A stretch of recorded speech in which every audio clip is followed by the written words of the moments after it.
Adamantine, Zen Zone spine, Wolverine with the claws and the wings. No need to buy things. You got the Zen mode. Zen God street togs, street blogs, EK in the house. So, some thoughts. First and foremost, get the unique little ultra light down. This is the one. All right, so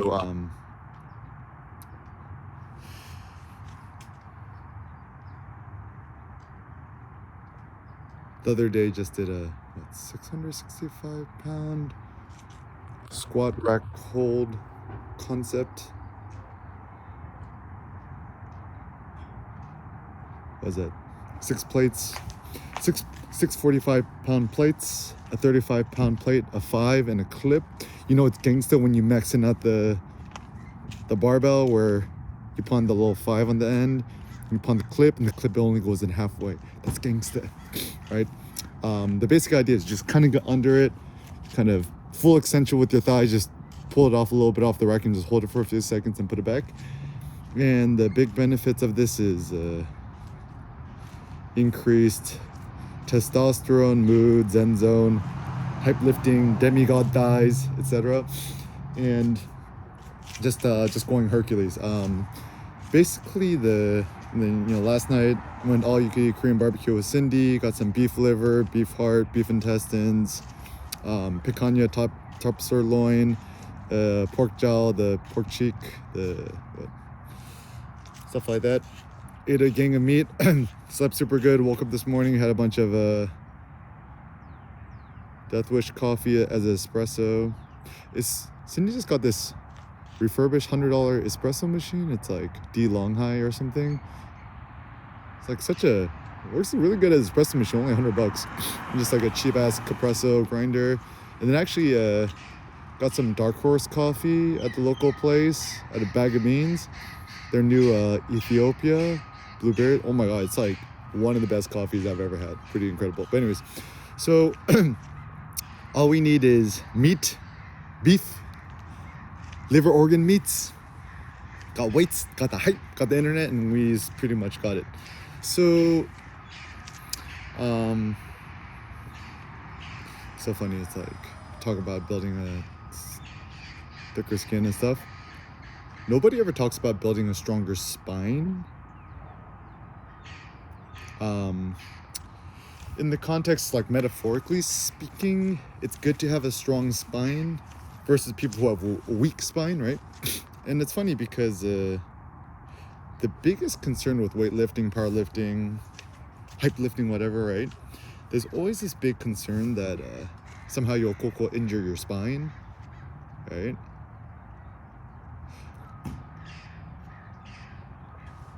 But I've done some insane weights, right? Over 6 plates with rack pull and squat, hold, something, right? And this is by far the strongest my spine has ever been. And it's interesting because like after doing extremely heavy weight like that, I can feel my legs, my hips, my back, and my spine. But it's not like a bad pain. It's just more of like my body's like, whoa, we just went through something crazy, Eric. What just happened? And then it actually ends up being a very beneficial, positive thing that you get stronger. And so even I had a thought that the squat is kind of more of a weight-bearing exercise, a spine-strengthening exercise than anything. That's why anyone who does knee reps, weightlifting belt, to stabilize their core or to protect their back, I'm like, y'all is a bunch of sissies because the purpose of weightlifting and powerlifting should to become stronger, not necessarily to lift a heavier weight, is to become stronger. Similarly speaking, this is where the wrist wraps or the bar wraps makes kind of no sense, where people they do it in order to lift heavier weights, but by using the wrist wraps or weightlifting or powerlifting, you prevent yourself from actually building up your grip strength. And it is my theory that grip strength is strength. So by using wrist reps, you don't actually give your body and your wrists, your forearms, the opportunity to train your grip. So people are like, oh yeah, but it's just a tool. I'm like, no, it isn't. It's a crutch. It's a crutch. Don't use the crutches, bro. Same thing with just mixed grip and chalk seems to be sufficient. Even there's like when I was watching like randomly 1,000-pound deadlift videos, I watched the big boy video of him doing like over 1,000 pounds with trap bar, which kind of got me into trap bars. Shout out to big boy. But can't trust him too much. He's for sure on the juice, right? And then I saw he has like another random dude is like some dude just deadlifted 800 pounds, 4 times the body weight, so I guess it's 200 pounds, just using a mixed grip deadlift. I'm like, yo, that's gangsta. I don't know if his all natty is on the juice, but doesn't matter. There's really no need to use a weightlifting belt. It's like using a weightlifting belt. It's like it's funny because it's not really cheating. It's just you don't really give your back or your spine or your core or whatever, your abs, opportunity to strengthen itself by using a belt. You might actually be weakening your back and your spine and stuff because once again, you transfer the weight and the pressure from your back or your spine to other parts of your body. Honestly, I think the only reason why people wear the weightlifting belts is either A, out of fear, B, it's just kind of an aesthetic thing, C, everyone is a meme, everyone does it, so I think I should do it, D, it kind of becomes like a ritual thing. It's like I'm about to try my heaviest lift and therefore I must put on my belt kind of thing. But yeah, I think unnecessary. And I'm just like, why have I never seen nobody at the gym deadlift over 4 plates or 5 plates without a belt or straps? I only know one guy. He said he could deadlift 550 pounds. He doesn't use a belt. He's like, I'm just too broke to afford one. I'm like, yo, that's gangsta. Which is a nice thought. But anyways, and actually, this is funny. This is also an interesting thing is that the reason I would not trust a weightlifter or a bodybuilder or a powerlifter at the gym who either sniffs the ammonia salts, who either uses knee wraps, uses a belt, uses wrist wraps, whatever, because if you getting all this quote equipment in order to lift more and stuff like that, who knows, maybe they dip into the gummy bears to get the extra boost, who knows, right? But anyways, yeah, it's still so crazy. Because yesterday I was actually really exhausted and tired, but I decided to go to gym anyways. And so the hard thing with fitness is people is tired and exhausted, so they don't go to the gym to lift weights and stuff like that. But ironically enough, sometimes it is when you're tired and you need a boost that's actually the best time to go to the gym, ironically enough, because once you get there, just down some coffee, go to the gym, lift some weights, talk to the peoples in the attempt to lift the heavy weights. That actually does get your zen, your testosterone, your focus up. And consequently, the next night, or the same night, eat a bunch of meat, go to sleep. Don't eat chicken breast, no white meat. White meat it's not meat. If you eat chicken breast, that's like worse than eating garbanzo beans. Like, I wouldn't wish eating dry turkey breast or chicken breast even onto my worst enemy.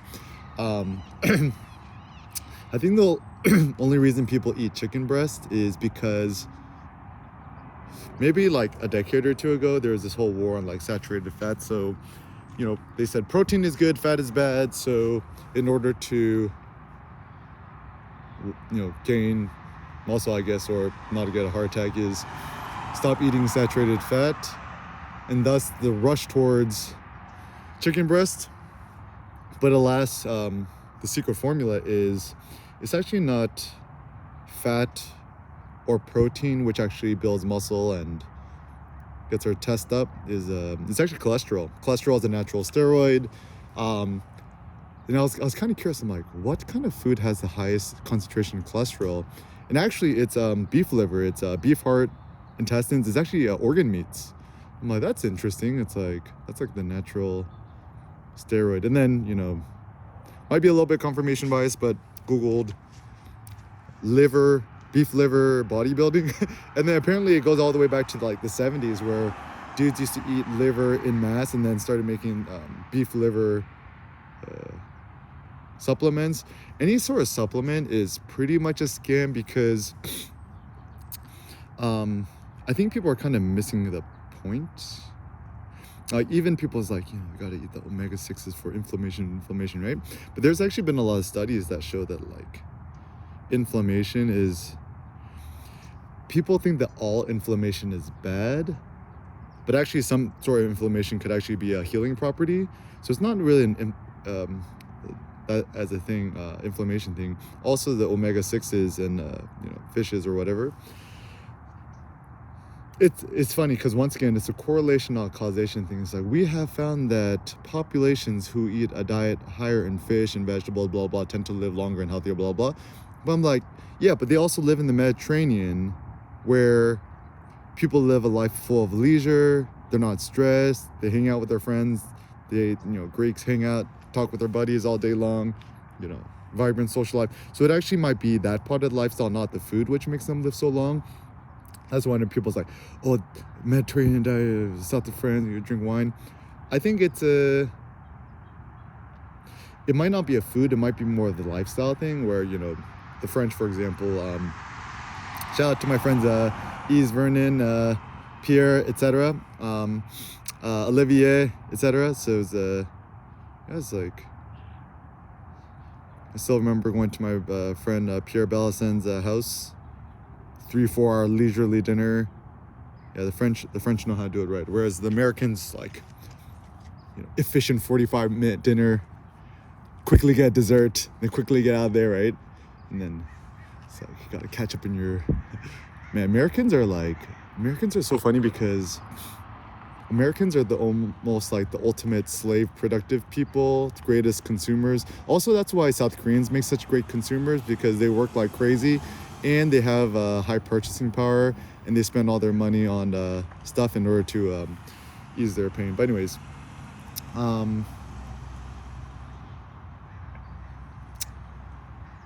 yeah, I think in life the greatest reward is actually what you're willing to risk, and the risk is the reward, which means you don't risk something in order for a greater reward. So, for example, in investment theory, they always talk about, oh, you know, if you have a big, you know, economic risk, you have a greater chance of a greater economic outcome. And my thought is actually the entrepreneurship, all these things, actually the risk itself is the reward, which means I think true entrepreneurs and even speculators, we have a greater joy in having some sort of gut feeling about something and then betting big on it and almost becoming more independent of the outcome. So for example, like even like crypto and Bitcoin, like I was actually really interested ever since I was living in Vietnam, like 2017. And I remember someone was like, when this is when I used to go on like Zero Hedge. I don't go there anymore, but it's like, if Bitcoin goes over $100 a coin, I'm gonna cut off my balls on live TV or something, right? Everyone's like, this guy's crazy, right? And I was literally went up and went down, and I'm like, I'm not gonna miss this again. So I got in. So joined the 10 plus Bitcoin club. Once you're in, you're in. Also the same as the plaid club. Get the plaid. Lamborghinis for losers. The other day, actually, I saw the Lexus UX, the small hybrid, in like kind of that mantis green color. I mean, yo, that's a baby Urus right there. That's gangster. But I think, I think the speculation is kind of it's just kind of fun, and it goes beyond economic considerations. It's just more of a personal curiosity and a joy and a thrill. Something also that's interesting to me is virtual reality. Not necessarily the outcome, but it's just like everything else is so boring. Like Apple, boring. I mean, Tesla's still cool too, but then like, A, it's just too expensive. and B, I would actually prefer not to own a car. Like, it's interesting because I could afford to go out and buy like 5 plaids right now, but then it's like, oh, I gotta get the insurance, got to go to the DMV. Like, because gotta get the home charger, gotta wait for the technician to come, gotta schedule time. I'm just like, man, I can't be bothered by that, right? The ultimate lifestyle is to not own a car, because if you own a car, your car owns you, bro. And actually, I was like, if you really, really, really need a car for transit, the best thing is to just get like some sort of Subaru manual transmission car. Ironically enough, probably not turbocharged, because turbocharged Subarus in the long run always have problems because the turbochargers break or require maintenance. So the fewer components, the better. So like, even one of the great cars I had was like, I only bought them for like $800. 2003 Subaru Outback wagon, 5-speed. Yo, that was the one. Car's gangsta. You should get it. The EK Mobile, the Lamb Killer. Yeah. So then Oculus, even the Oculus Pro Quest or Meta Quest Pro, whatever you want to call it. Yeah, it's pretty interesting. I might just test one out. I'm just curious about the future of VR, because like, cheaper to buy a $1,500 headset than to buy a $1.5 million house, or a, $250,000 Lambo, or $120,000, was it $140,000 Tesla Plaid. So actually, what's interesting with money financial investments, it's always like an anchoring thing. It's so funny because like, people are so reticent to spend money on like apps, right? Like App Store, iPad apps, iPhone apps, right? But I'm like, bro, but then you just not drop like $120,000 on a Tesla. You can't buy a $20 app? Crazy, right? Or just, can't buy a... Right, so I almost feel that, this is my thought, one should be very, very, very, very, very, very, very, very aware against really, really big expensive purchases.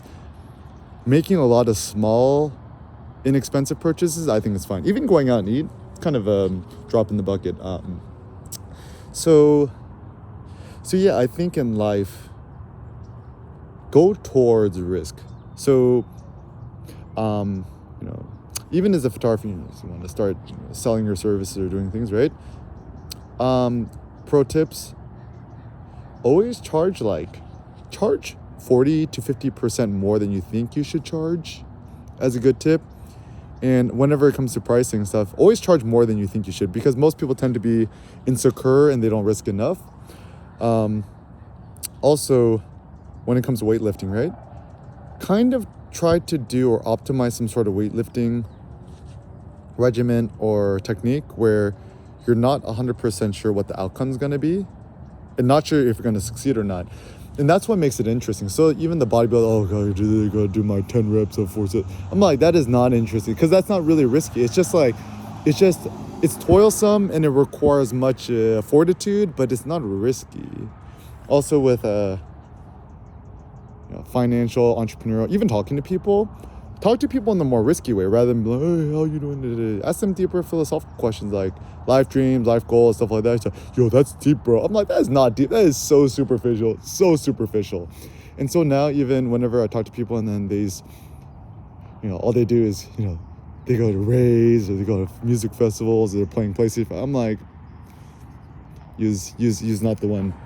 Whenever I meet or know that a full-grown man is still playing video, and I say full-grown man is like essentially anyone who's over the age of like 22, 25, 26. Even after, I think video games are fine if you're poor and you have nothing better to do. But once you're in college and beyond college, I quit video games cold turkey around my freshman year because I was just too busy, part-time job, whatever. Also, part-time jobs are good for kids. I would never just give Sen a full ride to college. It's just like, yo, pay for it yourself, man. So I think